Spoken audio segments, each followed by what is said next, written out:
नमस्कारः मित्राणि। संस्कृतस्य अध्ययने षष्ठे दिने भवतां सर्वेषां स्वागतमस्ति। अद्य वयं नूतनं पाठं पठामः। गतदिने वयं वृत्तीनां नामानि पठितवन्तः। तस्य अभ्यासम् अद्य कुर्मः। मम नाम किरणः। मम नाम किरणः। अहं बालकः। अहं बालकः।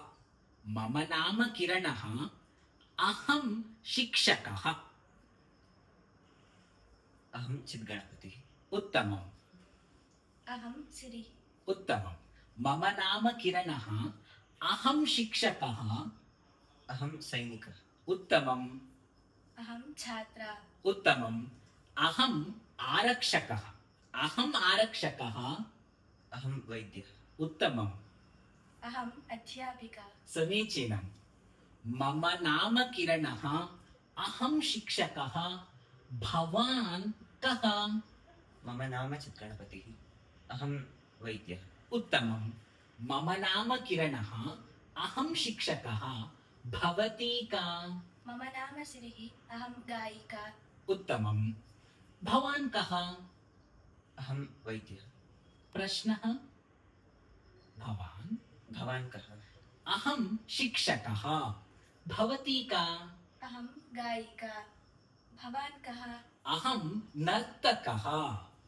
भवान् कः? अहम् आरक्षकः। भवान् कः? अहं सैनिकः। उत्तमम्। भवती का? अहं वैद्या। भवान् कः? अहं रुग्णः। समीचीनम्।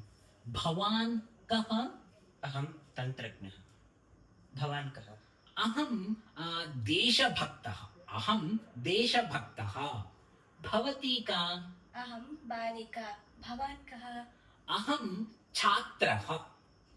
भवान् कः? अहं बालकः। भवान् कः? अहं पुरुषः। भवती का? अहं महिला। भवान् कः? अहं बालकः। उत्तमम्। अहं, भवान्, भवती। पुनः अहं, भवान्, भवती। अद्य वयम् अहं, भवान्, भवती इति पठितवन्तः।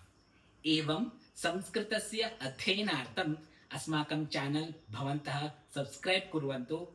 अग्रिमकक्षायाम् इतोपि नूतनं पाठं पठामः। धन्यवादः।